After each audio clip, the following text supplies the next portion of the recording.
est venu faire, fais-le. Alors, ces gens s'avancèrent, mit la main sur Jésus, le saisit. C'est un des passages les plus pathétiques de la Bible pour moi. C'est terrible. C'est terrible. Et dit, celui à qui je vais donner un baiser. Oh, le baiser, c'est très affectueux. Mais là, il donne un baiser mortel. Un baiser de trahison, tu vois. Il faut le trahir. Regardez tous. Vous venez dans le jardin, il fait noir. Celui que je vais embrasser, c'est celui-là qu'il faut attraper. Il redit, celui que je vais gifler, c'est celui-là qu'il faut attraper. Ça coïncide un peu. Ça marche un peu. Parce que quand tu gifles, on sait que ce gars-là est déjà gagné. Mais quand tu viens embrasser, quelqu'un que tu as bien embrassé, par le baiser là, tu as su sa condamnation. Comment tu as? C'est bizarre. C'est pathétique. Mais la réponse, et puis il l'appelle Rabbi. Rabbi, ça veut dire maître. Même en arabe, Rabbi, quand on dit Rabbi al-Alamin, c'est-à-dire le maître de tout l'univers. Rabbi, le même Rabbi là. Maître, ça veut dire boum, boum, boum.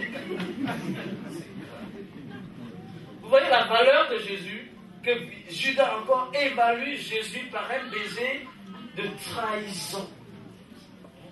Quand on parle de trahison, on parle de rejeter, de dénaturer. Trahison, ça, c'est aussi dénaturer, c'est-à-dire il dénature Jésus. Il le prend pour un vil escroc, quelqu'un qu'on doit frapper avec les bâtons. Jésus dit même, mais vous étiez là, vous me voyez, vous venez avec des épées là, mais j'étais en train de vous enseigner. Jésus a fait. Il a dénaturé Jésus, il a dévalué, il a fait de lui quelqu'un qu'on doit frapper. Par un baiser. Voilà, ça nous rappelle, c'est le signe de l'amour. L'amour de trahison. Si tu aimes Jésus, quand tu dis tu aimes ton frère, tu l'aimes. Quand tu dis, en tout cas, moi je t'aime, je vais t'amener devant le maire, ne dis pas demain je t'aime plus. Oh, c'est ça le problème. C'est ça le problème. C'est ce qui se passe. Que ce soit en Côte d'Ivoire, en Afrique, ici en Europe, 80% des maladies chez les personnes d'un peu plus de 25 ans jusqu'à la soixantaine par là-bas, 80% des maladies sont dues à des déceptions sentimentales. Amour donné sans retour. On t'embrasse, je t'aime. On veut aller ensemble. Et puis après, on te relâche. Trahison. Maladie, la déception sentimentale. La seule personne qui peut guérir ça, c'est Jésus-Christ. Parce qu'il a dit une chose. L'onction de l'Éternel est sur moi. Il m'a envoyé pour guérir ceux qui ont le cœur brisé. À l'instant, Jésus guérit ton cœur brisé.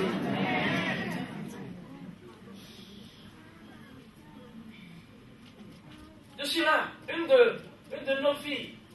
Je donne un exemple concret. Une de nos filles qui était en Afrique du Sud, qui allait faire des études de communication. De la Côte d'Ivoire, elle est partie là parce que l'anglais elle aimait. Elle l'a tellement bien fait, elle a sorti son diplôme et puis là-bas, l'ambassade de France a vu cette jeune fille. Elle a dit, mais elle est compétente. Elle a employé à l'ambassade de France en Afrique du Sud. La jeune fille, communication, elle est passée même un peu chef dans ce domaine. C'est là qu'elle rencontre quelqu'un. Elle dit, mais je t'aime. Je t'aime, je peux rien faire, mais je t'aime. Laisse ton boulot, venons à Londres, on va se marier. C'est ce qu'elle a fait. Elle a laissé le bon boulot. Elle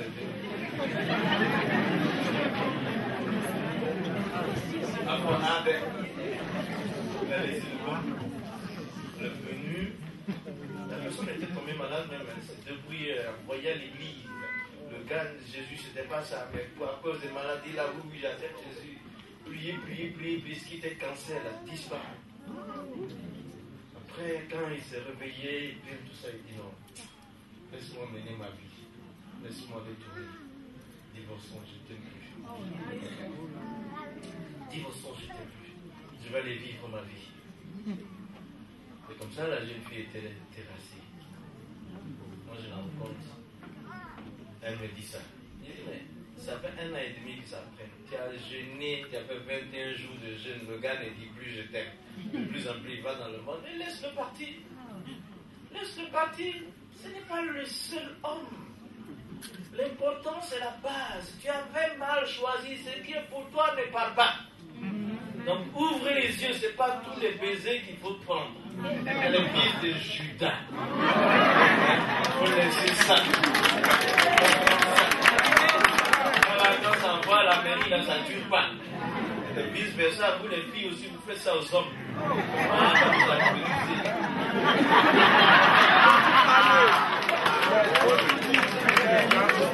Donc, ça démontre la valeur de Jésus. Tu es chrétien quand tu dis je t'aime, je t'aime.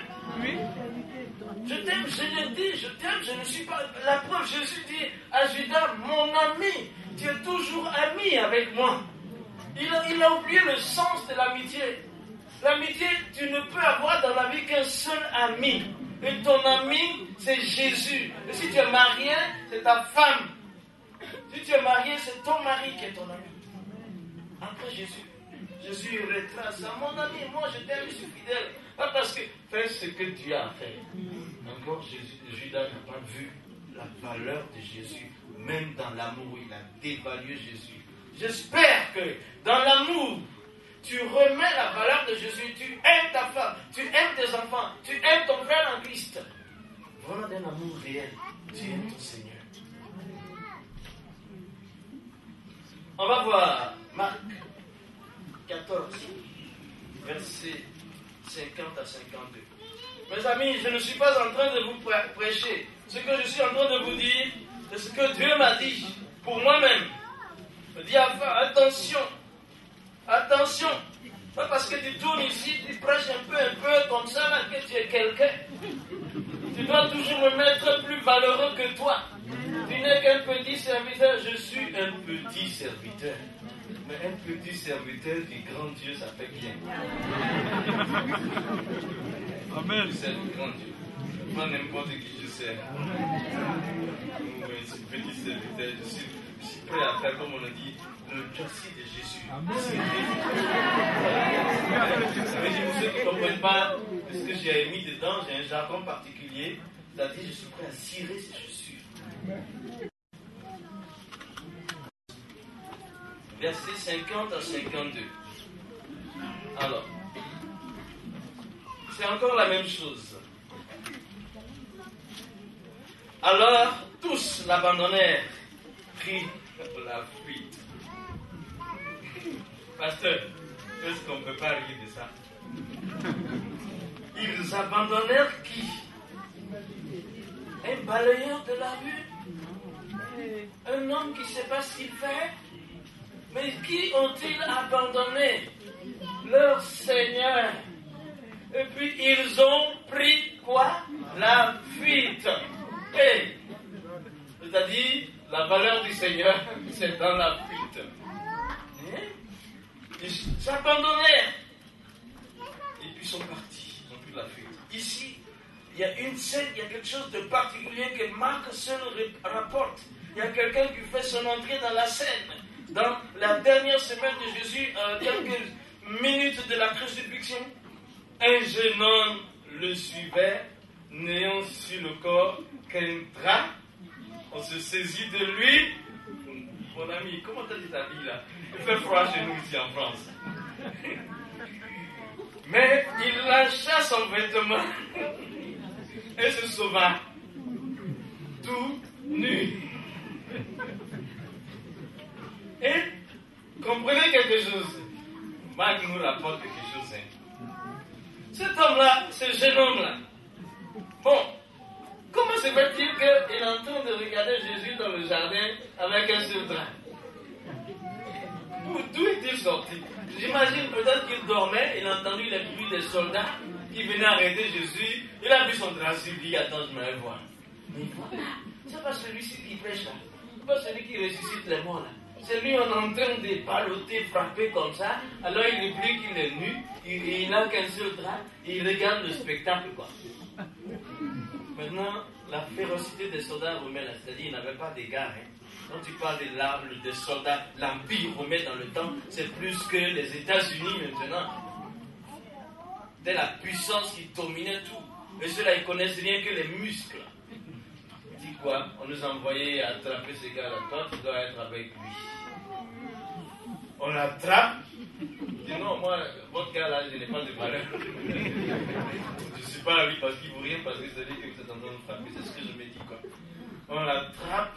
J'imagine. Si c'est karaté, c'est quoi? C'est quoi? Il a tout fait, ce jeune homme-là. Il a tout fait dans les costauds bras dans les bras costauds du soldat romain. Il a tout fait pour ne pas qu'on dise que la valeur de Jésus est si montée, je suis Jésus. Non, je n'ai rien. Il a tout fait, il s'est battu, j'imagine, battu, tout, mordre le nez, tout ça, il pourrait faire tout ce qui est bon. Et puis, il se dégage et laisse même ce qui couvrait sa nudité. Et il s'en va tout nu. Mes amis, nus, nous sommes venus dans le monde, nus, nous irons, quels que soient nos diplômes. Mais l'essentiel de notre passage sur la terre, c'est de reconnaître la valeur de Jésus. Amen. Ce jeune homme rentre dans l'histoire parce que nous vivons, nous devons vivre. Nous devons démontrer la valeur de Jésus aux générations qui nous suivent. Cet homme, ce jeune homme, a suivi les adultes, a suivi, c'est pas son affaire, mais un jeune homme, c'est comme les jeunes gens aujourd'hui regardent ce que l'Église, les jeunes générations regardent ce que l'Église va montrer à travers leurs parents que nous sommes. De la valeur de Jésus, la jeunesse de voix. Préparons nos générations au rendez-vous, au grand rendez-vous. C'est même un des thèmes quand j'enseigne comment évangéliser les musulmans. J'appelle ça le rendez-vous de la génération. On prépare les enfants au moment où ils sont en âge de décider. Et en ce moment-là, on voit la valeur de Jésus en eux. Comment est-ce que tu prépares tes enfants? Bien laissé. Tu vois, l'image de ce drap-là qui couvre seulement, c'est une couverture pas forte. C'est comme ça aussi la jeunesse voit. On me parle de Jésus de loin. Ils n'ont pas une grande foi ancrée. Ils n'ont pas. Mais c'est à nous de montrer la valeur de Jésus à nos enfants. Moi, j'ai une fille qui a 7 ans maintenant. Elle a 7 ans maintenant, mais elle a commencé à diriger la cellule de l'église qui est dans ma maison à partir de l'âge de 5 ans. Elle me fait chanter toutes ces chansons-là, et puis elle donne à celui qui doit prêcher la parole, des sujets de prière donne. Parce que qu'est-ce qui me reste à faire sur la terre si je ne montre pas la valeur de mon Dieu à mes enfants? Amen. Il y a un qui est là, il y a un qui est en France ici, peut-être qu'il est là même. Jean-Baptiste, il a 19 ans, il a accepté Jésus quand il avait 5 ans. Et aujourd'hui, quand on l'a amené en France en 2006 pour passer son bac, ce que j'ai dit à l'enfant, nous on n'a pas l'argent, on n'a rien. Tu t'en vas dans une terre où il faut que tu te battes. Mais marque ta génération. Si on te met dans une classe, dis-toi que je dois être premier. Parce que Jésus n'a jamais été dernier. Amen. Dis-toi. Et quand il est venu 3 semaines dans la classe, les gens se moquaient de lui. Ses copines là, dans la classe, ses copains de classe. Toi, on sait que tu viens d'Afrique, tu vas rater. Tu vas flasher ici parce que notre école est réputée. Tu vas flasher. 3 semaines, il a flashé. 4e semaine, il est premier. Le bac, il l'a eu avec bonne mention. Après, il a passé ici, il a passé comment 20 concours, il a tous eu l'embarras du choix. C'est la valeur de Jésus qui ressort. Et nous, on transmet ça. C'est vrai. Qu'est-ce que vous faites pour transmettre la valeur de Jésus-Christ à vos enfants, à vos descendants, aux générations futures? Mais c'est ça qui a fait la cause. Aujourd'hui, si l'islam a grandi, regardez la capture des nations comme la Libye, regardez la Syrie, regardez Chypre, tout ça avait été touché par l'évangile. Qu'est-ce qui s'est passé? Les générations qui sont venues, qu'est-ce qu'elles ont fait? Paul et les autres qui ont touché ces nations par l'évangile, est-ce que l'évangile n'est pas le même jusqu'à notre génération? C'est le même. On a mal préparé les générations. Attention, la valeur de Jésus-Christ à tes enfants, ça doit être la chose que tu dois faire. Les gens ne voyaient pas la valeur de Jésus, si bien qu'ils ont choisi Barabbas par rapport à Jésus. On a trop dévalué. Aujourd'hui, quelle est la valeur de Jésus? C'est la même chose. Quand j'étais de l'autre côté, on disait non, Jésus, dans le Coran, Jésus n'est qu'un simple prophète. Non, non, non. Il n'est pas le Fils de Dieu. Il n'est pas tout le temps. Il n'est qu'un simple prophète. Mais c'est dans le même livre. On dit Jésus est le Messie. Al-Masih. Le Messie. Si le Messie il a une valeur, c'est dans le même livre. On dit Jésus est Ruhullah, la parole de Dieu, Esprit de Dieu. Même dans la Bible, Jésus n'est pas l'Esprit de Dieu. C'est qu'il a une valeur. C'est dans le même livre. On dit Jésus est Kalimatullah, parole de Dieu. C'est dans le même livre que Jésus n'a jamais fait de péché. Il n'a pas péché dans le Coran. Mais pourtant on dit non, dites seulement que non, il n'a qu'un simple prophète. Mais alors donc, ça veut dire que la balle est dans notre camp. C'est nous qui devons leur montrer la valeur de Jésus. N'est-ce pas? Comme ça on tourne. Il faut redonner cette valeur. Les autres le cherchent. Ils cherchent à savoir. Ils cherchent. C'est pour ça quand ils prient, ils disent c'est-à-dire, Dieu dirige-moi sur le droit chemin, il cherche le chemin. Alors que Jésus a déjà dit depuis longtemps, il dit, Anna, moi, Hoa, je suis, Tariq, le chemin, Walhaq, la vérité, Walhayat, la vie. Il dit, Laïsa Ahad, pas un seul, pas un seul. C'est là que vous allez voir la différence entre le français et l'arabe. Il dit, Laïsa Ahad, pas un seul. Il a un nid qui ne vient à moi, il a un bille, il peut arriver au Père. Jésus a déjà dit ça. Et puis après, on se met à dire, c'est nous maintenant qui devons donner la valeur de Jésus-Christ à ses frères musulmans. Et leur dire, non, Jésus est l'unique chemin. Jésus ne vous montre pas le chemin, mais il est lui-même le chemin. Voilà.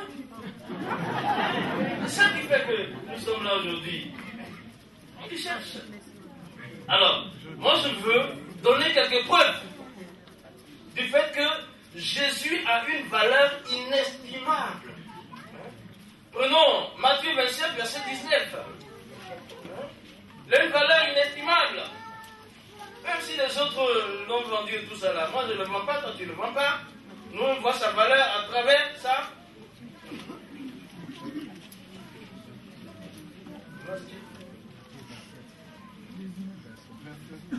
Matthieu 27, verset 19. Pendant qu'il siégeait au tribunal, c'est Pilate, sa femme lui fit dire qu'il n'y ait rien entre toi et ce juste. Car aujourd'hui, j'ai beaucoup souffert en songe à cause de lui. La femme de Pilate, pendant que Pilate était obligé de faire le juge sur Jésus, la femme est là, elle dort. Elle appelle son mari, elle dit, qu'il n'y ait rien entre toi et ce... Attends, il n'a pas dit n'importe qui. Ce juste. Qu'il n'y ait rien entre toi et ce juste. Quand elle dit qu'il n'y a rien, ça veut dire qu'il n'y a rien de mal entre toi et ce juste. Parce qu'il est juste. S'il y a un mal entre toi et lui, lui il est juste, toi tu vas prendre le coup. C'est ça la chose. C'est la valeur de Jésus que Dieu a montré dans le songe au gouverneur romain. C'est comme aujourd'hui, la valeur de Jésus est montrée aux Nations Unies. La valeur de Jésus montrée à la France, aux États-Unis, à l'Angleterre. La valeur de Jésus est montrée aux grandes nations et aux petites nations. Celui-là, juste. C'est la femme. C'est l'homme qui avait droit. Autorité humaine sur lui, lui a dit, mais attends, tu n'as aucune autorité sur moi d'ailleurs. Il lui a dit, mais toi aussi, tellement que Jésus a de la valeur, qu'il est juste, il ne faut pas qu'il y ait quelque chose de mal entre toi et lui. Il ne faut pas qu'il y ait quelque chose de mal entre toi et lui. Si c'est le cas, il faut arranger ça. Avant qu'on ne parte d'ici, c'est mieux pour nous tous, n'est-ce pas? Parce qu'il est juste. Parce qu'il est juste. Et il y a une parole de Pierre qui me vient en tête. 1 Pierre 3, 18, il dit, Christ, 1 Pierre 3, 18, Christ a souffert une seule fois pour le péché. Lui, juste, pour des injustes. Il a été mis à mort quant à la chair, mais rendu vivant quant à l'esprit. Le juste est mort pour amener les injustes à Dieu. Et c'est une seule fois qu'il a souffert. Christ n'est plus en train de souffrir. C'est pour ça, moi, le juste, là, il a de la valeur à mes yeux. Il voit sa valeur. Il voit sa valeur. Vous lirez plus tard, dans Hébreux 4, verset 12. Il dit, Hébreux 4, verset 12, il dit, par la mort, Christ a vaincu la mort et le diable. Par sa mort. Alors, quand on est dans le chapitre 47, dans le chapitre 27, on a vu là, on regarde le verset 45 à 51 de toujours Matthieu.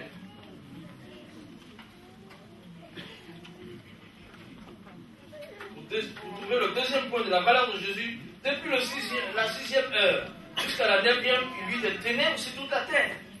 Et vers la 9e heure, Jésus s'écria d'une voix forte, Élie, Élie, lama sabachthani, mon Dieu, pourquoi m'as-tu abandonné? Quelques-uns de ceux qui étaient là, l'ayant entendu dire, il appelle Élie. Et ensuite, l'un d'eux courut, voilà, et prit tout ça. Verset 50, Jésus poussa de nouveau un grand cri, et rendit l'esprit. Ici, rendit l'esprit. Jésus a donné volontairement son esprit. On ne lui a pas pris, on ne lui prend pas, il donne. Hein? Quand on voit ici, dans le grec, là, ça donne volontairement donné. Il a volontairement donné. Chacun d'entre nous, nous sommes des enfants de Dieu, mais tout homme sur la terre, c'est pas lui qui donne son esprit, mais le souffle de vie, mais c'est Jésus. Jésus donne lui-même, il donne. Il donne. Personne ne pouvait lui prendre ça. Et cet homme-là, il a de la valeur. Ça fait la différence. Une grande valeur. Comme ça. Il donne. Il donne. Le voile du temple se déchira en deux, depuis le haut jusqu'en bas. La terre trembla et les rochers se fendirent. Toutes ces choses-là se font après la mort d'une personne. Le voile du temple se déchire de là-haut en bas. Mais qu'est-ce qu'il y a? Seulement un homme est mort là-bas à Golgotha. Et le temple qui est ici, là, le voile se déchire tout seul. À cause de la mort de Jésus. Il a de la valeur. Et le sol a tremblé. C'est-à-dire la nature a été confondue dans ces bastions pour la mort de quelqu'un. Ah, on a vu ici mon premier président, Fort-Boigny, mort. La terre n'a même pas bougé. Le soleil n'a même pas bougé. Et les grandes personnalités de cette terre, le soleil n'a même pas bougé. Ils sont morts. Oui. Mais Jésus, quand il meurt là, la terre tremble aussi. Hey, la terre dit non, il s'est passé quelque chose. Non, il s'est passé quelque chose. Quelque chose est arrivé. Il y a une valeur qui a été touchée. Valeur, la nature reconnaît la valeur de Jésus. Amen. Et à son plein midi, le soleil, la nature dit non, on a touché à celui qu'il ne fallait pas toucher. Quelque chose qui se passe. Toute la création de Dieu s'est